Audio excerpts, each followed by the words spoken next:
Bonsoir à tous. Quelle transition énergétique voulons-nous pour notre pays? La question se pose avec acuité en ces temps d'épuisement des énergies fossiles. D'autant qu'assurer l'approvisionnement en énergie est un enjeu stratégique majeur. Le monde moderne ne serait pas ce qu'il est aujourd'hui sans la chaleur et l'électricité. Le rythme de la consommation énergétique nationale ne cesse d'augmenter. Le prix des barils sur les marchés pétroliers, vous le savez, sont instables. Autant d'arguments qui plaident pour la mise en œuvre d'une véritable stratégie ou de politique de promotion de ce secteur désormais stratégique. L'Algérie doit s'affranchir progressivement de la rente et tendre à maîtriser la consommation et l'efficacité énergétique. Un ministère, vous le savez, de la transition énergétique vient d'être créé il y a moins d'une semaine afin de stimuler la mise en œuvre du programme des énergies renouvelables sur les 5 prochaines années. Nous allons en parler ce soir avec nos experts sur ce plateau. Nous accueillons pour cela Monsieur Khalif Messaoud. Bonsoir. Vous êtes secrétaire général au commissariat des énergies renouvelables. Merci d'avoir accepté notre invitation. Je vous remercie, madame. Nous accueillons également professeur Ben Youssef El Hadi. Bonsoir. Bonsoir. Vous êtes directeur du laboratoire de valorisation des énergies fossiles à Polytechnique. Merci d'avoir accepté notre invitation. Nous accueillons également ce soir monsieur Toufiq Hasni. Bonsoir. Vous êtes consultant en transition énergétique. Merci pour l'invitation. Merci à vous d'être présent sur ce plateau. Et monsieur Khalfi Mehdi, bonsoir. Vous êtes Bonsoir, opérateur économique spécialisé dans la solution énergétique. Merci à vous quatre d'avoir accepté notre invitation.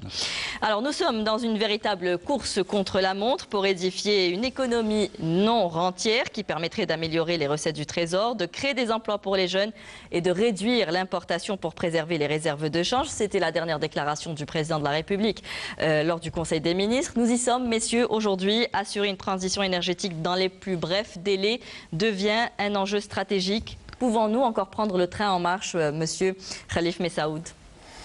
Oui, il n'est jamais trop tard donc pour ce monde qui évolue extrêmement rapidement.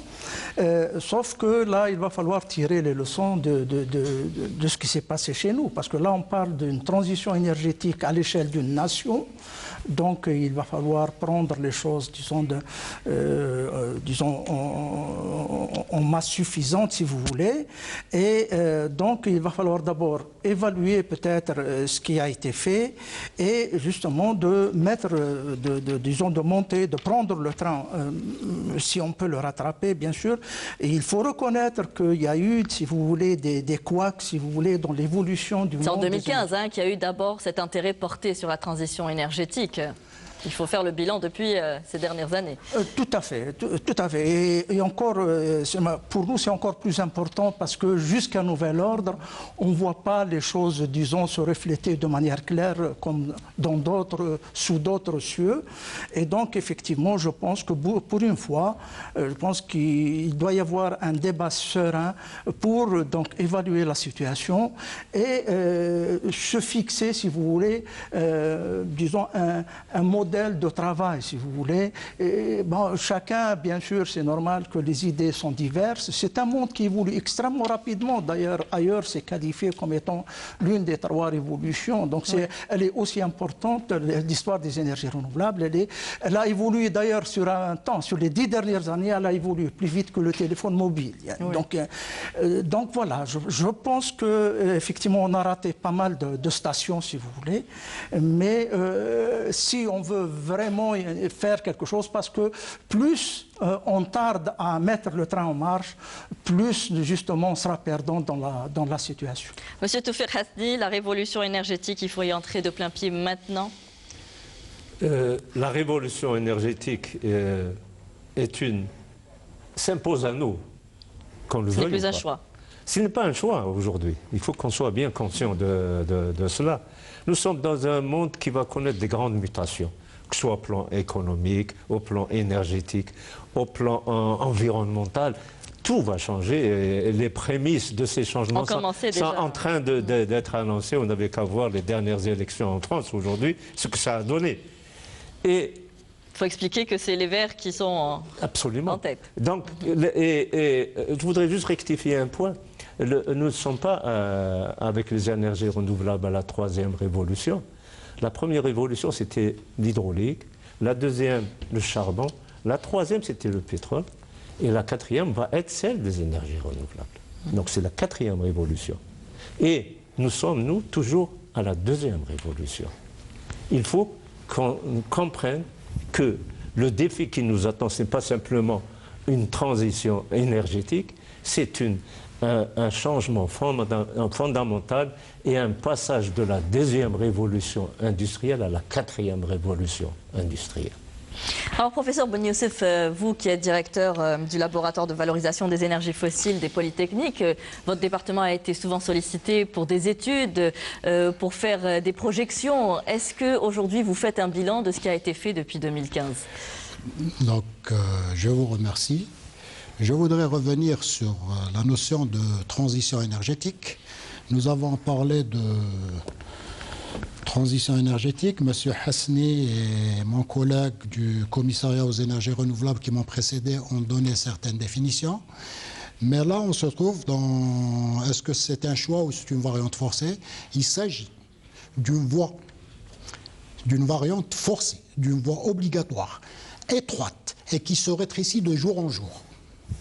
Donc, si on prend la décision aujourd'hui, on sait que nous avons moins de degrés de liberté qu'hier et nous avons plus de degrés de liberté que demain.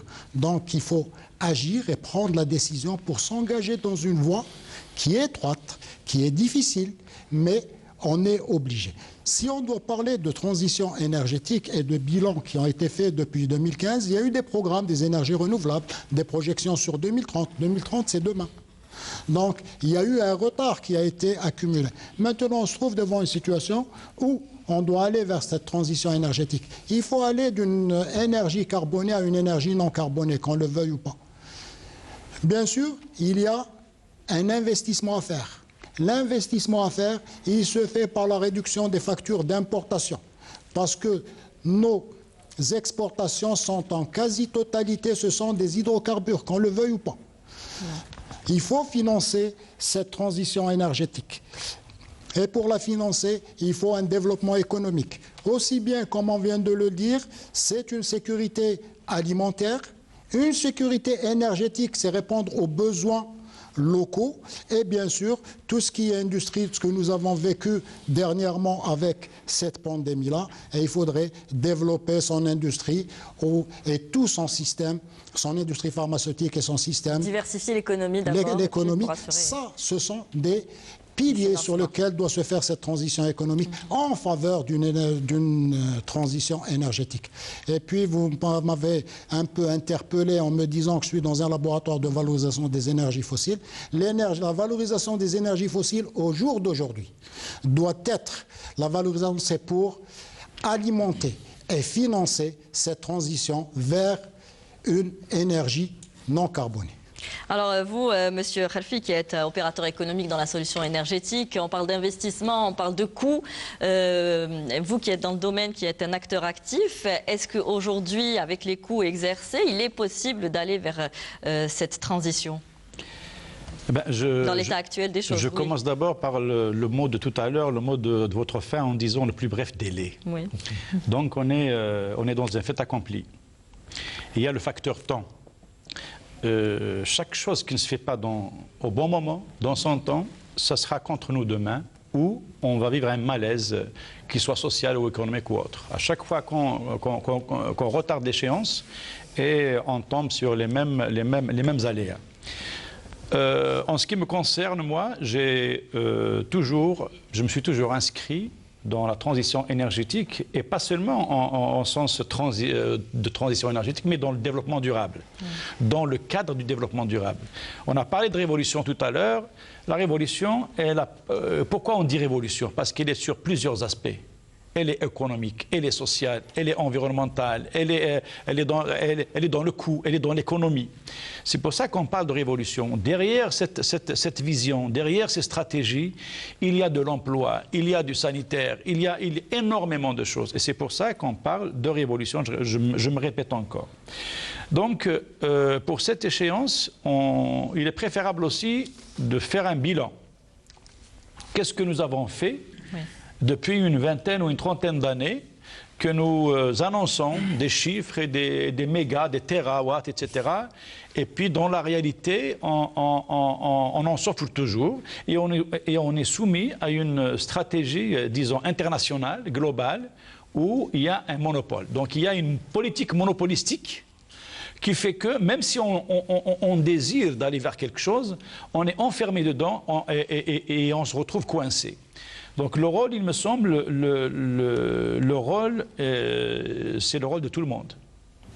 Oui, on va parler de l'intersectorialité aussi qui est très importante parce que généralement tout a été centralisé. C'est mon rôle en tant que bureau d'études, c'est le rôle de l'État, c'est le rôle de l'administration, c'est le rôle des finances. Donc c'est tout un ensemble. De tous les secteurs qui doivent jouer aussi, apprendre à jouer aussi dans le développement durable, voilà, à construire par exemple dans l'habitat, dans l'automobile. Et c'est là où les énergies renouvelables interviennent comme une alternative. À un pourcentage, à une partie très importante dans ce développement.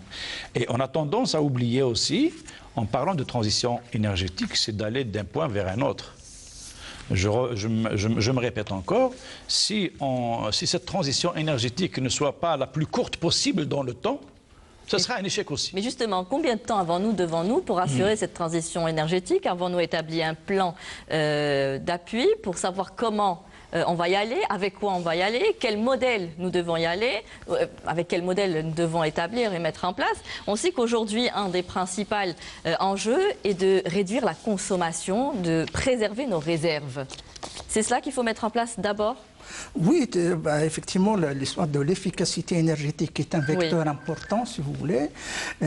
Donc, dans notre cas, si vous voulez, donc on peut facilement, si vous voulez, défricher le terrain pour vraiment dégager une feuille de route relativement intéressante. Et là, on ne va pas, si vous voulez, élargir le champ de prospection, puisque devant nous, il y a justement des éléments de choix qui nous permettent justement de tracer. Par exemple, donc tout le monde parle de financement, donc de coûts, ainsi de suite. Là, effectivement, on a des éléments de comparaison extrêmement clairs. Qu'est-ce qu'il y a lieu de choisir? Il y a partout, parce que cette histoire de transition énergétique, il faut dire qu'elle a été commencée très tôt ailleurs, si vous voulez, c'est vers les années 80. Et donc, c'est des personnes visionnaires qui voyaient déjà les choses venir et justement, ils sont tombés sur la bonne façon d'aborder les choses.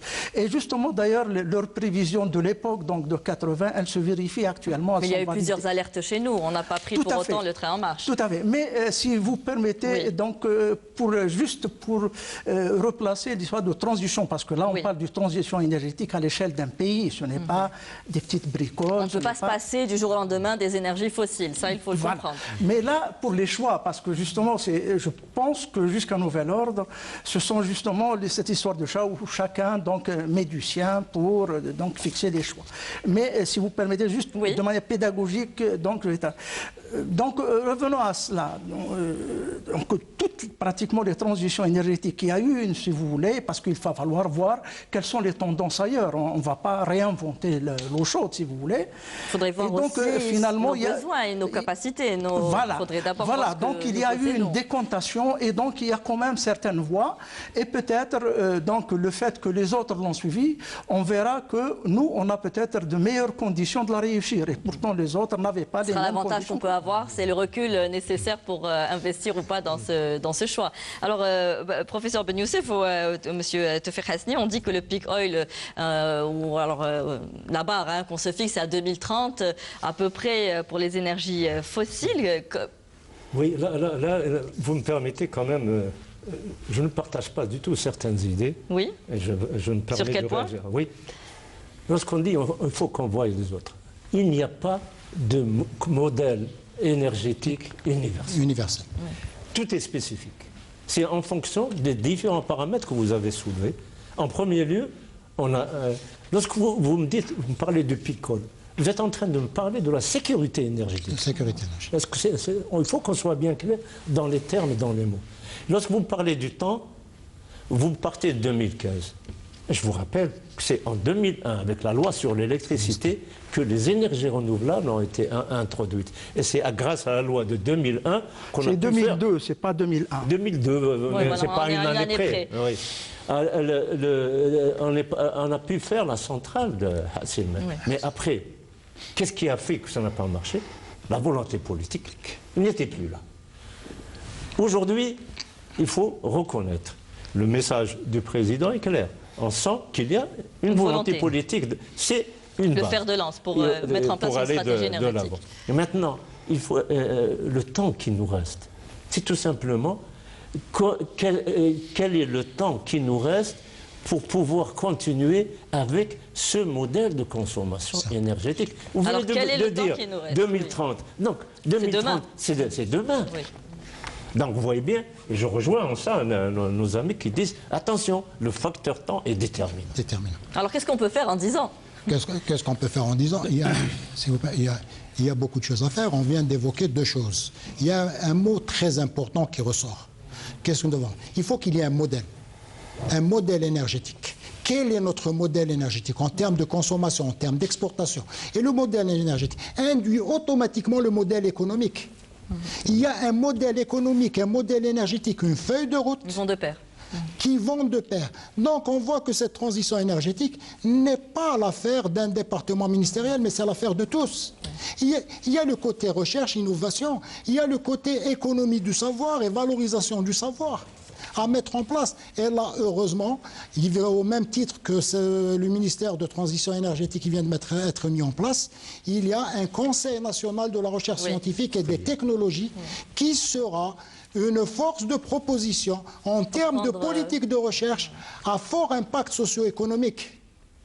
Et c'est la conjugaison de tous ces efforts-là, tous les acteurs à tous les niveaux, on doit œuvrer dans le même sens. Maintenant, en termes de temps et en termes d'échéance, peut-être qu'on peut donner cela avec une précision. Oui. Il faut des études, on arrivera on devient de plus en plus précis. Et dans tout développement, il y a des aléas qu'on ne maîtrise pas. Oui, professeur, monsieur. Pour rebondir un peu là, c'est parce que c'est l'affaire de tout le monde. Oui. C'est parce que ça concerne tout le monde que la sécurité énergétique, qui sans elle, on ne pourra même pas assurer la sécurité alimentaire partagée. Et c'est parce que c'est l'affaire de tout le monde qu'il ne faut plus centraliser, qu'il faut avoir une politique de décentralisation de décision. Il faut impliquer le citoyen. Pourquoi ne pas rendre ce consommateur comme producteur d'électricité, par exemple? Donc, on a des chiffres sur la consommation. Dire que c'est l'affaire de tous, ce n'est pas un slogan, ça doit être une réalité. Libérer les compétences, il y a ceux qui peuvent produire, il y a en groupe, individuellement, ou chaque région, elle peut se développer selon ses compétences, selon ses ressources locales et selon le coût nécessaire et sa stratégie. Donc à partir de là, pourquoi il y a une résistance à cette transition qui varie d'un pays à un autre? Ce qui fait peur, disons, aux grandes compagnies internationales, c'est que cette transition énergétique, avec tout ce qu'elle peut apporter comme mix, comme démocratisation, comme décentralisation, comme sources multiples, on peut toucher à tout. Alors, c'est impossible de monopoliser. Fini la politique unique, le monopole. Fini le fournisseur unique, fini la technologie unique. À partir de cela, tous les peuples, toutes les sociétés peuvent se prendre en charge, peuvent être autonomes et aller vers l'indépendance énergétique. Vous savez, l'indépendance énergétique, c'est une indépendance alimentaire, c'est une indépendance de vie, et même sur santé sanitaire, même sur le plan international stratégique. Si on veut bombarder un pays, c'est facile d'aller vers une centrale et on le met en noir, mais si chaque région, chaque foyer, chaque groupe a sa propre source énergétique qui est différente de l'autre, imaginez un peu cette aisance économique et sociale, etc. Alors on va parler un peu de nos capacités. Je vais vous donner la parole, professeur Ben Youssef. Aujourd'hui, on parle beaucoup de surconsommation, de gaspillage, qu'il faudrait impliquer le citoyen. Est-ce qu'aujourd'hui, on vit au-dessus de nos moyens? Oui, si vous permettez. Là, vous venez d'évoquer un point très important et ceci va rejoindre un peu du modèle de consommation et du modèle de transition énergétique que nous allons adopter, qu'il est spécifique. cette surconsommation et cette sensibilisation du citoyen. Parce qu'il faut dire, on parle de développement durable, on parle depuis tout à l'heure d'environnement. Il n'y a pas une source d'énergie sans impact écologique. Toute source d'énergie a un impact écologique, qu'elle soit fossile, qu'elle soit, mais à des degrés différents. La seule calorie qui n'a pas d'impact écologique, c'est la calorie épargnée. C'est la calorie que j'aurais économisée et ne pas dépensée. Alors on voit dans nos programmes quelles sont les erreurs. Faisons notre mea culpa. Nous avons eu un programme sur 20 ans de construction massive de logements. Il y a très peu de logements, voire qu'il n'y a pas, avec des chauffe-eau solaires. Oui. Pas d'isolation non plus. Nos habitations, c'est des passoires énergétiques. Oui. Est-ce que nous avons un code? Est-ce que nous avons une réglementation? C'est là qu'est l'importance de l'intersectorialité. L'intersectorialité. Maintenant, lorsqu'on veut importer un modèle énergétique, je prends un exemple très simple. De par le monde, en Europe, on parle du transport électrique. Ouais. Moi, je pose la question, dans l'état actuel des choses, où nous avons la quasi-totalité de notre électricité, elle est d'origine gazière.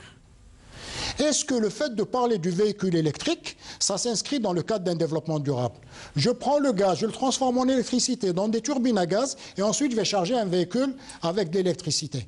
Actuellement, ce qui est le plus indiqué, c'est de rouler au gaz. Super.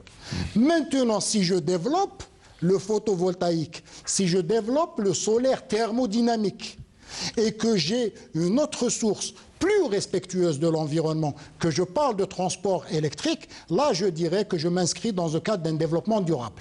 Mais dans l'état actuel... Il y a des grands constructeurs automobiles qui optent pour cette transition vers l'électricité. Transition vers l'électricité. Puisqu'on peut faire maintenant ce qu'on dit qui est écologique, soit d'aller vers le moteur hybride, soit développer d'autres sources d'énergie pour aller vers l'électrique. Oui. Mais dans l'état actuel, ce n'est pas quelque chose qui peut être mis en œuvre. Si vous, juste pour définir les priorités. Pour recentrer donc, le débat sur la transition énergétique dans le cas algérien, puisque là, je vois déjà qu'on parle d'un horizon 2030, mais en réalité, l'horizon, c'est 2050, disons, pour une véritable transition, mais il y a pas, voilà, on aimerait bien justement aller plus vite. Donc d'abord, je voudrais clarifier au moins d'abord 2 points. Tout à l'heure, quand j'ai parlé de révolution, c'est par rapport, donc on dit que c'est la 3e révolution, c'est par rapport à l'Internet et le téléphone mobile. Donc le monde de l'énergie renouvelable, c'est dans le sens de la dynamique économique, c'est pratiquement l'une des économies qui évolue le plus dans le monde, le plus rapidement. Voilà, donc ce n'est pas uniquement par rapport à ça. Deuxièmement, quand je parle de tirer, si vous voulez, les leçons de ce qui se passe ailleurs, et je peux vous donner des cas extrêmement concrets. D'ailleurs, on parle par exemple des leçons allemandes. Les gens n'ont pas d'or, si vous voulez. Donc, pour tirer des leçons, ce n'est pas d'importer leur modèle, bien, loin de là. L'Allemagne reste un bon exemple bien sûr, tout simplement de savoir. Et de toutes les façons, les solutions techniques, ce sont eux qui les ont, si vous voulez. Donc, si on arrive déjà à bien exploiter leurs idées, c'est déjà pas mal. Donc, si vous me permettez donc juste 2 minutes pour tracer donc des choses concrètes. Donc, si on suit l'évolution de cette genèse donc de la transition énergétique, donc dans sa globalité, et non pas uniquement celle des énergies renouvelables. Donc on voit justement, bien sûr, qu'il y a eu la tendance. D'ailleurs, les transitions énergétiques ont commencé pratiquement en même temps avec 2 événements ou bien 2 crises majeures. Ce sont les crises du fossile, donc vers la fin du XXe siècle, les crises successives, et surtout l'histoire de l'environnement, c'est-à-dire les populations qui sont devenues plus consciencieuses, donc l'histoire de l'environnement. Et donc c'est à partir de là que les choses ont commencé, si vous voulez, à se former, et c'est là où les énergies renouvelables se sont imposées. Ce n'est pas juste, disons, une idée de l'esprit comme ça. Et dans ce monde des énergies renouvelables, parce que toutes les projections vers 2050, donc ils parlent de taux quand même beaucoup plus qu'honorables de la part des énergies renouvelables dans le mix énergétique global, puisqu'il y a des taux qui parlent de 80%, de 60%, ainsi de suite. Mais bien sûr, ça c'est des prévisions, ce n'est pas du sûr. Sauf que, actuellement, on a une décantation dans ce. Il suffit tout simplement de bien s'informer justement sur des paramètres qui sont extrêmement concrets tels que coût d'investissement, tels que coût de production, et ainsi de suite, qui se décomptent actuellement. Que font les autres, c'est-à-dire les technologies les plus répandues. Et là, donc, comme j'ai dit tout à l'heure qu'il y a des visionnaires, donc à l'époque, les premières transitions énergétiques qui ont été lancées, les idées, elles ont commencé justement par l'ouverture du marché de production d'électricité. Donc c'est vers les années 90, les premières lois de libéralisation complète de la production d'électricité, parce que les gens voyaient, parce qu'ils savaient que donc, le monde s'électrifie, si vous voulez, parce que dans toutes les prévisions, justement, aujourd'hui, 20% d'électricité, l'électricité contribue à 20% dans le mix énergétique global, mais à 2050, toutes les projections parlent de 50 à 60%, c'est-à-dire que l'électricité, c'est l'énergie finale, si vous voulez, qui est la plus adaptée à la vie moderne, si vous voulez, aux produits, ainsi de suite. Voilà. Et donc, sur ce plan-là, il y a déjà des termes de décomptation. Alors, juste pour que peut-être orienter mes collègues, donc pour qu'on puisse être concret vis-à-vis des décideurs. Donc, c'est ça notre rôle. Donc, c'est d'éclairer les gens qui, justement, décident. Aujourd'hui, il y a beaucoup de polémiques autour de cette question énergétique. Il faudrait justement expliquer de façon pédagogique. Oui, allez-y. Moi, je suis partisan de... c'est vrai qu'il faut tout un débat autour de ça, des conférences, etc., pour la démocratisation énergétique, la démocratisation notamment des énergies renouvelables. On a vu des exemples très concrets dans l'électronique, dans le numérique, où sans la démocratisation, rien ne peut se faire d'une façon, et puis ça a multiplié les emplois, le côté commun. C'est une révolution au sens propre du terme. Être partisan, c'est d'abord avoir une politique claire. Il y a agir sur la réglementation et les lois. Est-ce qu'on peut permettre à ce consommateur d'être producteur, d'abord? Permettez-lui d'être producteur. Moi, je ne vois pas pourquoi permettre à quelqu'un d'avoir un budget financier, être accompagné par une banque pour n'importe quel investissement. Et il n'est pas accompagné pour être producteur d'électricité, même chez lui, dans son quartier, dans son village, dans son douar, dans sa région, d'une manière individuelle ou d'une manière collective. Ça le met en autonomie et ça crée des milliers d'emplois derrière et une autonomie et une diversification technologique, technique, dans l'ingénierie d'une façon extraordinaire. Et ça, ce que je dis, ça échappe au monopole. Ça échappe aux stratégies uniques. C'est ce qui fait peur. Et l'État va se consacrer à autre chose. À travers la Sonelgaz. Il faut s'ouvrir à tous les partenaires privés également. Eh bien oui, la Sonelgaz va se consacrer à l'exportation, aux grands projets d'État, mais libérer la société pour qu'elle puisse se prendre en charge. On a fait une politique sur la sécurité alimentaire. Le gouvernement actuel, avec le président, vient de prouver qu'on est passé par une phase où il y avait une autosuffisance en alimentation. C'est vrai qu'il y avait des perturbations dans la distribution, etc. Mais on n'a pas fait appel à d'autres pays pour nous ravitailler. Et il y avait du pain quotidiennement, il y avait du dessert, etc. Ça, parce qu'il y a une politique qui demeure insuffisante. Il y a des milliers d'hectares qui sont encore en attente d'exploitation, faute d'énergie, faute d'électricité. Si on commence à alimenter tous les foyers, tous les besoins économiques pour le pays, alors la Sonelgaz, on dit bien que notre désert est une il est préférable d'alimenter l'Europe en entier que d'alimenter l'Algérie. C'est pour ça qu'il faut libérer. Oui, M. Hasni. Oui. Là, effectivement, lorsque j'entends tout ça, on occulte toujours une chose, la volonté politique. On parle de loi. La loi de 2002 a consacré ce que vous demandez. Exact. Donc, ce n'est pas la peine d'appeler une loi tant qu'il n'y a pas la volonté politique, premièrement. Deuxièmement, lorsqu'on parle aussi des exemples, l'Allemagne, c'était l'éolien. C'est ça qui a fait la transition en Allemagne. L'Allemagne n'a pas de potentiel de solaire du tout. Et pourquoi? Je vais aller voir l'exemple de l'Allemagne, alors que l'exemple chez moi, la centrale de Hasselmel, on l'a étouffée.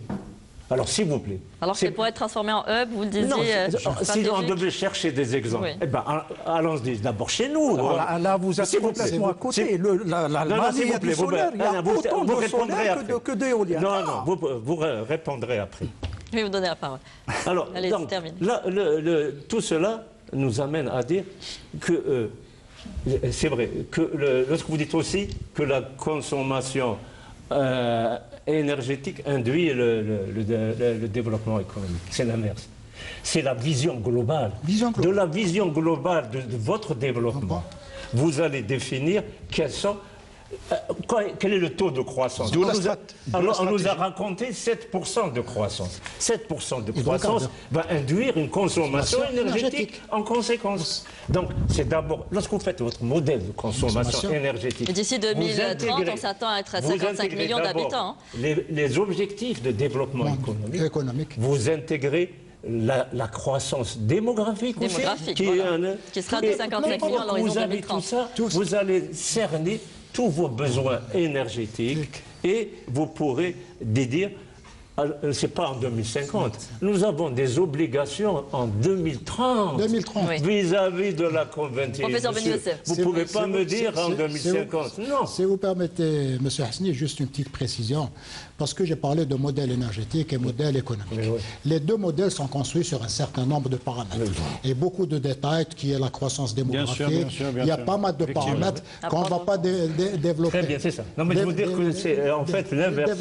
Non, j'ai dit que le modèle économique, parce qu'il faut dire que nous avons une économie de rente hydrocarbures. On s'appuie toujours sur la rente pétrolière. Je termine, s'il vous plaît, je termine. Concernant cela, et puis on parle du potentiel d'intégration, il avait évoqué notre collègue aussi de certains autoproducteurs d'électricité. Peut-être la loi existe. C'est la mise en œuvre de certaines lois. Il y a aussi des potentiels dans beaucoup d'industries. Pas uniquement le consommateur ou le foyer. Dans beaucoup d'industries, il faut évaluer le potentiel d'intégration de l'énergie renouvelable dans l'industrie existante. Peut-être pas totalement, mais comme il y a beaucoup de grands complexes autoproducteurs pour une partie de leur process, ils ont des petites centrales électriques. On peut penser déjà à intégrer les énergies renouvelables, le photovoltaïque, le thermique, le thermodynamique, par secteur, et ne plus penser à carrément développer une grande production. Donc ce sont des choses qui vont de pair. Ça, c'est un premier terme. Ensuite, on avait parlé de modèle. Je vais essayer de faire un peu de pédagogie. Oui. Il y a deux notions. La sécurité énergétique et la transition énergétique. La sécurité énergétique, c'est un terme et c'est un concept qui est né après le choc pétrolier de 1973. La transition énergétique, souvent avec une connotation développement durable ou sous-entendu développement durable, c'était les années 90 qui effectivement a pris origine en Allemagne sous l'impulsion des Verts et des gens près de l'écologie. Mais il faut dire que la politique des États et la stratégie énergétique des États a toujours favorisé la sécurité énergétique avant une transition énergétique vers quelque chose de vert. On a pris l'Allemagne. C'est vrai qu'il est sorti du nucléaire, mais le charbon, dans sa transition, a pris une part plus grande à un moment donné pour passer progressivement à l'éolien. C'est là, si vous permettez, c'est là effectivement, c'est là l'enjeu. C'est là l'enjeu entre la sécurité énergétique et la transition énergétique. C'est pour ça que je disais tout à l'heure, l'indépendance est très importante. On peut s'appuyer sur la sécurité énergétique pour faire demeurer le fossile, pour des raisons sécurité énergétique. Mais quand on libère, M. Hassani avait parlé tout à l'heure de la population galopante, la démographie galopante. Il n'y a pas que ça. Il y a le mode de vie Oui. Il y a le mode de vie. Ce n'est plus une question démographique, mais il y a aussi les subventions le d'État. citoyen fait comparatif au mode de vie à celui qui est à Washington, à celui qui est à Londres, à Paris, etc. Il n'y a pas un foyer maintenant qui ne dispose pas d'une dizaine de portables. Chaque enfant maintenant a son portable. Voilà. Juste pour compléter ce que vous m'avez interrogé. Si on prend le modèle énergétique, même au sein d'un territoire aussi vaste que l'Algérie, la plus grande superficie en Afrique, si je prends le modèle de consommation au nord, dans les hauts plateaux et au sud, ça ne serait pas le même modèle de consommation. Exact. Parce que je prends les hauts plateaux, c'est une consommation gazière. C'est beaucoup plus. La consommation par foyer sur les hauts plateaux est beaucoup plus importante qu'au nord et qu'au sud. Mais la consommation en électricité, par personne ou par foyer, c'est au niveau du sud. Donc, même le développement, sans vouloir avoir un benchmarking ou une comparaison à travers le monde, uniquement sur un territoire aussi vaste et avec un climat et un relief aussi varié, on va avoir des développements différents selon le climat et selon le sol. Alors, monsieur, je vais donner la parole à monsieur Khalif, s'il vous plaît. Alors, la question qui se pose à ce stade est de savoir quel potentiel des énergies renouvelables entreront dans ce bouquet de mix énergétique dont on parle depuis tout à l'heure. Oui, voilà. Est-ce qu'on a une idée sur le potentiel qui Tout à fait. Donc, manifestement, là, on n'a pas besoin d'être un grand expert pour dire que vraiment le meilleur gisement pour l'Algérie, puisque c'est finalement, on reproche à ces énergies renouvelables d'être un peu intermittentes. Ce sont les deux volets qui se développent le plus, l'éolien et le solaire. On leur reproche d'être intermittentes, c'est-à-dire vous n'êtes pas sûr quand est-ce qu'elles sont là ou pas. Sauf que pour donc, au moins pour le solaire, on sait parfaitement qu'on a 90% de chances d'avoir du soleil, par exemple, de 10h à 16h. Donc voilà déjà un point important. Deuxièmement, c'est qu'il suffit de creuser un petit peu la chose pour dire, voilà finalement ce qui nous a un petit peu, si vous voulez, mis à l'écart de cette évolution. Tout le monde parle de la loi 2002. Et donc, effectivement, on n'était pas en retard en termes juridiques, si vous voulez, par rapport aux autres. Justement, la loi 2002, elle avait institué quelque chose de relativement intéressant. Elle avait institué l'opérateur marché, c'est-à-dire que le gestionnaire du réseau électrique national ne devrait pas si vous voulez, s'occuper, disons, de s'alimenter en énergie. Il faut laisser ça à un autre organisme qui est en parallèle et qui a été, donc, dans la création a été normalement décrétée dans la loi 2002, sauf que depuis, donc on est pratiquement à 20 ans, depuis l'opérateur marché n'a jamais été créé. Parce que s'il avait été créé, même si c'est un fonctionnaire, c'est-à-dire théoriquement, il avait une obligation de résultat, si vous voulez, et il aurait trouvé des solutions pour encourager l'ouverture du marché de l'électricité qui finalement n'a jamais été ouvert. C'est parce que quand on soumet quelque chose à une seule stratégie, de la même façon, on peut créer 1000 unités. Si c'est de la même façon, on va y aller vers le même échec. La volonté politique, c'est quoi? C'est permettre à un marché d'exister. Rien ne peut fonctionner sans l'existence d'un marché. Un marché national, régional et international. Donc volonté politique, volonté politique, absolument. Le rôle des banques, et c'est quoi cette volonté? Les investisseurs. C'est un marché, c'est une réglementation autour du marché, et c'est le financement, comment financer? Voilà. À partir de là, donc, il faut créer cette dynamique. Si cette dynamique n'est pas créée, ça va être de la même chose. Que ça soit pris en charge par telle ou telle filiale ou telle, c'est la même chose. Donc il n'y a pas une dynamique où le comportement humain, qui est un facteur très important même dans l'économie, dans l'efficacité énergétique, dans le développement de façon générale, qu'est-ce qui se fait? Impliquer le citoyen. Quand il devient acteur, quand il devient producteur, ça veut dire quoi? Ça veut dire qu'il va changer de comportement en tant que consommateur, il va changer de comportement en producteur. Il fait attention au coût, il fait attention à tous les facteurs qui peuvent. Donc il se met à la place du producteur. Et en termes économie, au sens gaspillage. Oui. Il n'y aura plus de gaspillage parce que c'est son énergie, c'est lui le producteur. Alors aujourd'hui, on le sait, on parle beaucoup des énergies renouvelables. On parlera du photovoltaïque également tout à l'heure, de l'éolien aussi, pourquoi pas. Et ce que je voudrais revenir, c'est qu'il y a aujourd'hui d'autres sources, d'autres ressources énergétiques que nous pouvons toujours encore exploiter, qui font encore débat, par manque peut-être d'explication, par manque... Mais est-ce que nous avons le choix aujourd'hui aujourd'hui de favoriser telle ou telle énergie? Oui, Monsieur Hasni. S'il vous plaît. Oui. Vous avez commencé par poser la question, quel va être le mix énergétique Oui. à l'horizon 2030, par exemple? Oui. Il y a eu un exercice que nous avons fait sur un modèle de consommation énergétique. Les limites de toutes ces études-là, c'est que vous n'avez pas de bonne gouvernance. Autrement dit, il n'y a pas de chiffre précis. Vous allez à Sonelgaz, vous allez à la CREC, personne ne peut vous sortir exactement ce qu'est le potentiel, quel est le potentiel de production réelle selon les normes internationales.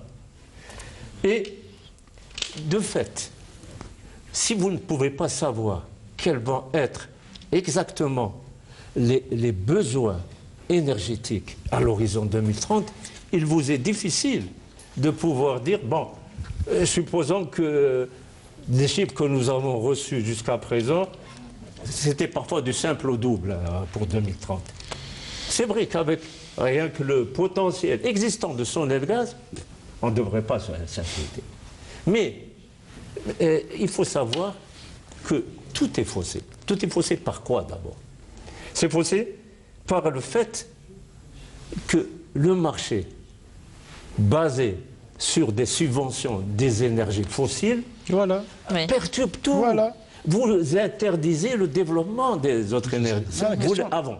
Maintenant, la baisse des coûts des énergies renouvelables nous a donné plus d'opportunités. Mais la première chose à faire, c'est de revoir les subventions, pour réduire les subventions. Même pour les carburants. Alors, s'il s'agit de cibler les subventions, ça c'est une autre approche. Ça c'est le rôle de l'État qui doit bien cerner quelles sont ces populations qui ont besoin. Est-ce que vous savez que 70% des subventions vont aux personnes aisées aujourd'hui? Aux personnes qui n'ont pas besoin de subventions. Alors, dès l'instant où vous faussez tout, il vous est difficile de pouvoir bien apprécier. Donc, il faut réduire le gaspillage. Le gaspillage aujourd'hui, c'est pratiquement dans le domestique. En augmentant les coûts, autrement dit, la moitié de la consommation, le domestique et les services, c'est presque 60% de la consommation électrique. La norme est autour de 30% ailleurs. Donc vous voyez ce qu'il y a comme gain en termes d'efficacité. Donc par la même. Voilà, il termine, je vous laisse la parole. Alors c'est pour ça que ce qui nous gêne aujourd'hui, comment pouvoir réduire ces subventions. Réduire ces subventions, c'est réduire la consommation de gaz, parce que toute la subvention est principalement rationaliser la consommation. Alors, je suis contre un des objectifs aujourd'hui. Continuer à encourager la consommation de gaz. Voilà. Et il faut être conscient. Les avancées technologiques, aujourd'hui, c'est exponentiel. Exact. Donc, écoutez, la voiture électrique, on pourra la faire demain. Mais tout dépend de le temps, vous avez dit. Alors, vous savez que nous sommes en train de discuter dans le cadre 5+5 sur tout un programme de développement d'énergie renouvelable pour nos besoins et pour l'exportation. Et nous l'avons fait jusqu'à 2030-2050. C'est fait, monsieur. On sait ce qu'il faut faire. Donc, d'ici à 2030, on est en voie, s'il vous plaît, déplacer toutes les capacités de production d'électricité à partir de gaz, Sonelgaz, par celle du solaire, ce qui va nous permettre d'économiser 30 milliards de mètres cubes de gaz par an et de réduire les subventions qui sont de 15 milliards de dollars, les réduire à environ 5 milliards de dollars. Vous aurez de quoi financer tout. Exact. Oui. Et par contre, ce que j'ai envie d'ajouter par rapport à ce que vient de dire M. Hasni, dans le sens de la politique prévisionnelle par rapport à quelles sources qu'il faut favoriser. À un certain moment donné, c'est pour ça que j'ai parlé de décentralisation et de démocratisation. J'insiste encore sur ces deux termes. Quand on donne chaque zone, chaque région, chaque coin a sa propre source, a son propre gisement. Oui. Faites de telle façon à ce que la région bénéficie de ce gisement. C'est déjà un fait, c'est déjà une autonomie régionale, une autonomie du coin. Et ça soulage la centrale, ça soulage en termes coûts le trésor public, quand vous favorisez un groupe d'investisseurs, qu'ils soient dans le tourisme ou dans l'agriculture ou autre, vous savez ce qu'on a fait gagner je fais des comparatifs en calcul par rapport à des centaines de kilomètres de câbles et de maintenance et de transformateurs, etc. Si on laisse, alors vous épargnez le trésor public de toute cette somme versée et vous permettez aux banques, aux finances de gagner de ce projet. Exact. Regardez, c'est ce qu'on appelle la révolution. Et sans parler du comportement humain, chacun va être responsable là où il est producteur. Si on centralise à chaque fois, si on décide à chaque fois à la place de l'autre, si on décide ici à Alger comment alimenter à des milliers de kilomètres, à des centaines de kilomètres telle ou telle région, ça, on est tous dans on est toujours dans la même stratégie. Donc, c'est pour ça qu'on appelle ça transition. Elle doit avoir fin. Aller vers où? Alors aujourd'hui, aller vers où et rapidement? C'est une transition. Elle doit prendre fin. Rapidement, s'il vous plaît, avant que je passe à rapidement sur là, je suis d'accord avec vous sur un point. Merci. Mais pour le reste, il faut faire la part des choses. Toute action pour réduire la consommation locale et pour préserver les ressources, elle est la bienvenue. Mais la stratégie énergétique, ça relève d'une stratégie globale. Elle est toujours globale. Elle est dans le global. Elle reste une stratégie globale, bien sûr, avec un cap. Exact. Mais tout ce qui favorise la réduction de la consommation, tout ce qui va en action, ça va au-delà, ça va même au niveau de la société, l'éducation contre ce gaspillage. Super, voilà. Il faut apprendre à l'enfant que ce gaspillage énergétique est un crime. Absolument. Absolument. Alors, je voulais vous donner la parole, Monsieur Khalif, sur un des projets qui devait être lancé il y a quelques années, qui est remis sur la table aujourd'hui. Je parle du projet Desertec, là, avec l'Allemagne notamment. On part cette fois-ci sur le même pied d'égalité en tant que partenaire. C'est ce que nous voulons? Non, voilà, cette histoire de Desertec, je pense qu'elle a déjà assez évolué et je pense finalement qu'on a ressoulevé le problème peut-être. Ce n'est vraiment pas le temps puisque déjà l'institution Desertec, elle a été complètement chamboulée. Donc moi, si vous permettez, je reviens à des choses concrètes. Hein. Donc c'est pour voir le cas de l'Algérie. Donc cette histoire de Desertec, je répète que même l'institution, c'est-à-dire les scientifiques qui ont créé la D2I, ainsi de suite. Donc ça a été complètement chamboulé. Donc voilà, peut-être que ça doit être creusé dans le cadre d'un débat général. Mais si je reviens là, donc finalement, nous qui avons suivi un petit peu la genèse de l'évolution, finalement, il faut au moins déceler où ça n'a pas marché, si vous voulez. Et voilà, donc on parlait de la loi 2002. Et donc c'est vrai que Sonagaz a ouvert le marché, c'est l'apparition des centrales mixtes, donc les SKTE, enfin plutôt SKB, SKS, ainsi de suite. Mais finalement, là où toujours Sonagaz était majoritaire. Bon, mais là, c'est les moyens de production, ce qu'on appelle centralisés, c'est de grandes envergures. Et finalement, regardez, parce que pour libéraliser vraiment le marché, justement, à l'échelle où mon collègue parlait, c'est-à-dire, c'est tout simplement laisser les gens faire ce qu'ils ont à faire, si vous voulez, et libéraliser la chose. Et là, justement, qu'on va donner puisque là, il faut se préparer. Et là, juste un exemple, parce que donc pour l'histoire, justement, donc nous, finalement, toute la réglementation, tous les projets de Sonagaz de 4000 MW, ainsi de suite, ils s'adressaient aux très grands investisseurs, puisqu'il s'agissait de grosses centrales, alors que dans la plupart des pays du monde, même avancés. Donc je cite un cas précis, c'est l'Allemagne, je l'ai toujours dit. Et cette fois-ci, pour cette année-là, j'ai les chiffres. Donc pour le solaire photovoltaïque, par exemple, donc ils ont 46 gigawatts, c'est à peu près plus de 2 fois la capacité de production de l'Algérie, toutes sources confondues d'électricité, rien qu'en photovoltaïque. Et ils ont 1 700 000 petits producteurs qui 3 kW, 10 kW, ainsi de suite. Ils totalisent. Et il n'y a que 2 semaines, parce que c'est en printemps là-bas que le soleil, parce qu'il ne faut pas dire que le solaire photovoltaïque, je ne parle pas du CSP qui intéresse M. Hasni, le photovoltaïque, et quand même, les hautes températures, elles diminuent son rendement, si vous voulez. Et donc en Allemagne, là, ils ont fait leur calcul pour des gisements moitié moins importants que ceux de l'Algérie. C'est-à-dire pour eux, ils tablent de 1200 heures par année d'ensoleillement. Et nous, on a à peu près 2500 heures. C'est-à-dire que le même investissement en Allemagne, quand il vient ici, il va être rentabilisé 2 fois plus parce que le gisement est 2 fois plus important. Exact. Et là, justement, donc il y a 2 semaines, il y avait des prix négatifs d'électricité. Justement à cause du photovoltaïque, c'est à 11 heures, parce qu'il y avait trop de photovoltaïque, c'était un week-end, donc l'industrie était pratiquement, n'avait pas besoin, il y avait un surplus de production, et l'électricité en Allemagne se vendait à moins 4,9 €.